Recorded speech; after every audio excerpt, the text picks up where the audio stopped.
Bonjour et bienvenue, d'accord, elle se regarde dans le miroir, vas-y, fais comme tu veux. Préviens-moi. Excuse-moi. C'est bon, je peux partir? T'es sûre? Ouais. Bonjour, c'est bon? Comme je croyais que t'allais me faire une blague, que t'allais regarder dans le miroir.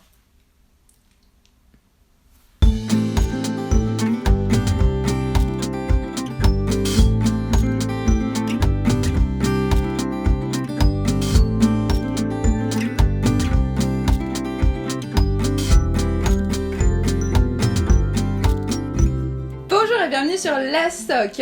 Aujourd'hui, je vous annonce que ça fait environ 2 ans que j'ai fait mon coming out à ma famille. Et pour fêter ça, on a décidé de faire une vidéo sur ce sujet. En plus de ça, une de nos abonnées nous a suggéré de faire une vidéo sur le coming out, comment on se sent avant et comment on se sent après. Okay. Et on trouvait ça intéressant à en discuter. Donc on s'en est pas forcément parlé avant de cette vidéo. Je savais même pas qu'on allait faire ça.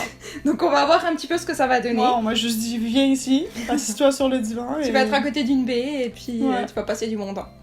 Oui, probablement. Bon, déjà, toi, est-ce que tu te rappelles? Ouais. Parce que je pense que toi, ça fait déjà 40 ans que t'as fait ton coming out à ta famille. Ouais. Je pense que même la première lesbienne qui s'est découverte lesbienne, elle a même pas fait son coming out avant toi. Toi, ça fait tellement longtemps. Ok. Alors, est-ce que tu te rappelles comment tu te sentais un petit peu avant de faire ton coming out? Même pas nécessairement le stress de le dire à ta famille, mais juste toi, en tant que petite lesbienne, fan de The L Word et puis qui porte des chemises avec les cheveux courts. Oui. Comment tu te sentais? J'avais les cheveux longs. T'avais les cheveux longs à cette époque? Excuse-moi. Moi, c'était particulier parce que j'ai pas vraiment préparé mon coming out du tout. Si vous avez vu ma vidéo sur mon coming out story que je vous mets ici, en fait, j'avais eu ma première relation avec une fille et ça s'était terminé. Et donc, j'étais vraiment très triste. Donc tout ça a pris le dessus sur pas mal tout. Et le stress de faire mon coming out, il était pas là parce qu'en fait, j'étais trop triste pour penser à ça. Ouais. Et en fait, aussi, je savais que ma famille n'était pas vraiment homophobe et que j'allais pas être déshéritée ou j'allais pas être mise à la porte. Peut-être que ça allait être une surprise pour eux, mais en même temps, ça allait pas être non plus terrible. Donc ça, j'avais ça dans un coin de ma tête, mais comme je vous dis, ce que je pensais plus, c'est que j'étais vraiment déprimée parce que j'avais eu ma première rupture avec quelqu'un. Et donc, dans cet état-là, je l'ai annoncé à ma belle-mère en premier. Et après, je l'ai annoncé à ma mère au téléphone. Je l'ai jamais vraiment annoncé à mon père directement. C'est ma belle-mère qui lui a dit. Mais bon, c'était pas une surprise avant. Alors, j'ai une question par rapport à ça. Donc ça, on le sait déjà tous parce qu'on a écouté ton coming out et moi, je suis tabée, donc j'ai entendu cette histoire. Mais une question que je t'ai jamais posée. Est-ce que si t'avais le choix, est-ce que tu penses que tu referais ton coming out de la même manière ou est-ce que tu penses que tu le ferais différemment? Vu comme tu dis, tu l'as pas vraiment préparé, etc. C'est dur à dire parce que évidemment j'aurais préféré ne pas avoir un break-up qui me déprime autant. Bah moi je suis quand même contente parce que du coup sans ça on se serait peut-être jamais mis ensemble, c'est ça que je veux dire. Avec ma première et toi il y a aucun lien là. Non mais je veux dire si vous étiez restés ensemble, si t'avais pas eu ce break-up, ça veut dire que tu serais toujours avec, ça veut dire que moi j'existerais même pas, ça veut dire que cette chaîne n'existerait pas. Peut-être que j'aurais fait une chaîne YouTube avec elle. Moi, ils me connaisseraient. Peut-être que j'aurais fait une chaîne YouTube avec quelqu'un d'autre, avec une autre B. Ouais. Peut-être que j'aurais pu l'annoncer différemment, surtout à ma mère, parce que c'est vrai que je lui ai annoncé au téléphone, parce qu'elle, elle était au Canada et moi, j'étais en Espagne. Donc oui, je pense que ça, je l'aurais peut-être fait différemment. Mais je ne pense pas que j'aurais aimé avoir un coming out où genre j'assois mes parents sur le divan et je leur dis ok j'ai quelque chose à vous dire mais je pense que ça dépend toutes les familles, toutes les relations avec les parents. Je dis pas que c'est mauvais, voilà. mais je dis juste que moi dans mon cas déjà mes parents sont séparés donc il aurait fallu que je fasse ça 2 fois ce qui est comme déjà coming out une fois c'est chiant mais plusieurs fois à tout le monde ça commence à devenir un peu et surtout que c'est ça pour moi c'était pas un gros deal à ce moment-là parce que je pense que moi j'avais déjà accepté moi que j'aimais les filles.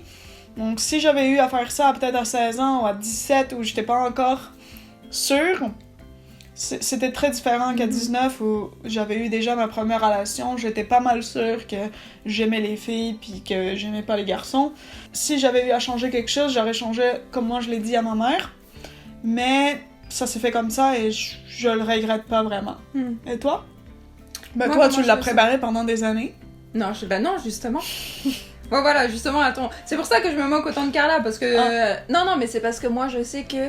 Toi, tu l'as fait quand même assez tôt, à 18-19 ans. Ouais. Beaucoup d'entre vous l'ont fait bien avant, mais moi, je ne connaissais personne, gay, lesbienne, etc., qui avait fait leur coming out si tôt. Pour moi, à 19 ans, personne ne l'avait encore trop dit. Okay. Et moi, je l'avais pas du tout préparé, justement, puis limite...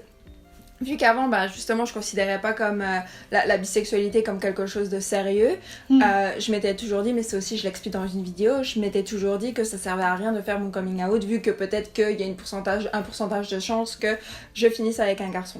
Et une fois que j'ai commencé à sortir avec Carla, donc j'ai fait mon coming out pour moi. Je l'ai pas fait parce que j'étais avec Carla ou quoi que ce soit, mais j'en suis arrivée à un point où je me suis dit, bon voilà, maintenant, je suis plus vraiment une ado, je me considère pas forcément encore comme une adulte, mais je suis plus vraiment une ado. Et je trouve ça bizarre que maintenant que ma relation avec mes parents a changé, que c'est plus vraiment... Bon, c'est toujours parent-enfant, mais ils me prennent beaucoup plus au sérieux, qu'ils ne soient pas au courant de cette partie-là de ma vie, ou en tout cas de ce côté-là de moi, parce que justement, je devais encore un peu mentir quand j'avais des copines filles, etc. Puis je trouvais ça un peu dommage que j'habitais même plus chez eux, et puis devoir leur mentir un peu comme si j'étais une adolescente. Donc j'étais un peu frustrée par rapport à ça, parce que j'avais l'impression de mener une double vie. Mais d'un côté, j'étais aussi très stressée parce que même si globalement je savais qu'ils allaient quand même pas réagir de manière excessive ou de la mauvaise manière, c'est quand même quelque chose de stressant de faire son coming out. Donc après la vidéo, vous l'avez sûrement vu, la vidéo de mon coming out. Bon, on va remettre, tu sais quoi, on va remettre nos deux vidéos en lien, comme ça vous allez pouvoir les revoir si vous voulez. Donc mon père a plus ou moins bien pris la nouvelle, ma mère ça a pris plus de temps d'accepter ça, mais je pense qu'encore une fois c'était le manque d'information, c'était pas le fait qu'elle le rejette complètement cette sexualité là, c'était plus le manque d'information puis qu'elle savait pas forcément ce qu'était la bisexualité peut-être.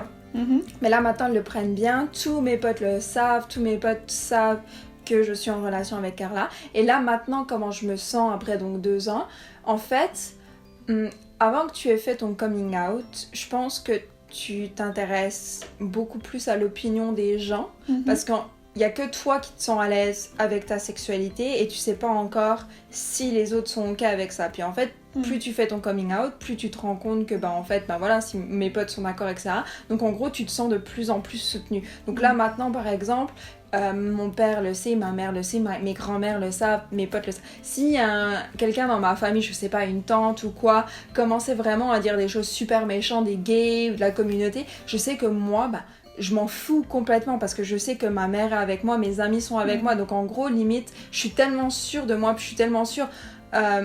du fait que être bisexuelle, gay, lesbienne, c'est pas si dramatique, que tous les préjugés qu'il y a sur cette communauté-là, la plupart ils sont faux, que quand quelqu'un vient et puis commence à dire des propos homophobes et tout, j'en ai rien à faire parce que je sais que ces propos-là ne sont pas valables. Donc je pense qu'il y a une sérénité, on va dire, là-dessus. Okay. Et voilà, je suis bien dans ma peau avec ça, puis je suis ok. Je pense que ouais. Cool. Ouais. On a de la chance aussi d'être entouré de personnes qui ne sont pas homophobes, qui nous soutiennent. Mais je pense que tu sais quoi, même s'il n'y avait pas des gens qui nous... Enfin, même si mes parents auraient été contre, par exemple, je pense pas que ça aurait changé... peut-être que ça aurait pris notre plus relation. De temps. Mais non, mais par rapport dans moi l'acceptation où je suis vraiment à l'aise avec ce que je suis, je pense que ça aurait pris plus de temps, mais à la fin le résultat aurait été le même, c'est-à-dire que je me serais aussi rendu compte que c'était eux qui étaient dans le tort et pas moi. Tu vois ce que je veux dire? Parce que voilà, moi j'ai aucun problème avec le fait d'être bisexuelle, il y a rien de mal là-dedans. Moi je vis ma vie, les autres vivent leur vie, et puis voilà, il y a aucun mal là-dedans quoi.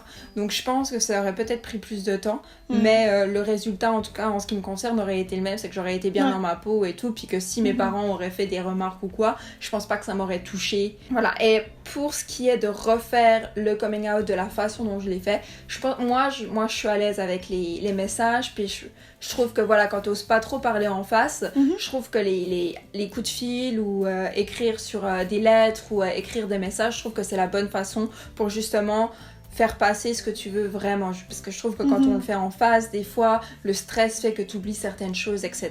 Donc voilà, moi je l'ai fait par écrit, puis je pense pas que je changerais ça. Non, c'est bien. Je suis d'accord que des fois quand c'est beaucoup mieux articulé quand tu as le temps de l'écrire comme il faut. Moi aussi je trouve ça bien que tu l'aies fait par écrit. Merci. Et voilà, c'était tout ce qu'on pensait par rapport au coming out. J'espère que vous avez aimé la vidéo. Dites-nous dans les commentaires ce que vous en pensez et comment vous avez fait votre coming out ou comment vous pensez le faire. En attendant, abonnez-vous à cette chaîne, likez, commentez, suivez-nous sur nos réseaux sociaux, Twitter, Facebook, Snapchat, Instagram, tout ça. Et on se voit la semaine prochaine. Bye!